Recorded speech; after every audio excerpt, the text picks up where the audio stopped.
Okay, my final psalm to leave with you guys is Psalm 78. I shared a little bit of it when we had our Summer Sisterhood gathering this month, and I just wanted to read a little bit of it to you. This is the psalm I'm taking to St. Louis with me, and I want to leave with you guys.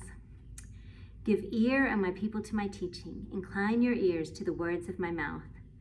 I will open my mouth in a parable. I will utter dark sayings from of old. Things that we've already heard, we've already known, our fathers have told us, our fathers and mothers in the faith have told us. We're not going to hide them from their children, but we're going to tell them to the coming generation the glorious deeds of the Lord and his might and the wonders he has done. And Asaph goes on to say, keep telling the stories, keep telling the stories, keep saying, remember, remember, do you remember when the Lord freed us from Egypt? Do you remember when the waters opened up and we walked across the sea on dry land? Do you remember when that water came from the rock? Do you remember when the manna rained down from heaven and provided for us? And Asaph goes on to say, you know what?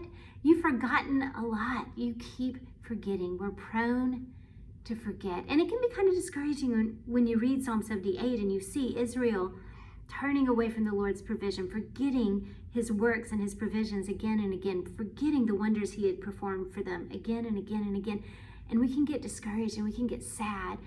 And I find this happening to myself even as I'm leaving San Antonio and going to a new place and feeling anxiety and fear and forgetting the Lord's provision for me. And yet we go on in Psalm 78 and it says, their heart was not steadfast toward him. They were not faithful to his covenant. They just kept on forgetting. Verse 38, yet God, being compassionate, he atoned for their iniquity and he did not destroy them. He restrained his anger often and did not stir up all his wrath. And it goes on in verse 70 to say, he chose David his servant and took him from the sheepfolds, from following the nursing ewes. He brought him to shepherd Jacob his people, Israel his inheritance. With upright heart he shepherded them and guided them with his skillful hand. God's provision has to be reminded to us again and again. His shepherding love for us, the skillful hand with which he guides us.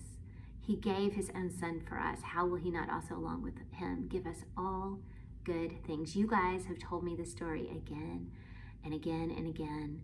We've told the story to each other again and again, and I am so thankful. And I'm so excited to watch you to continue telling the story to one another and continue telling the story to me.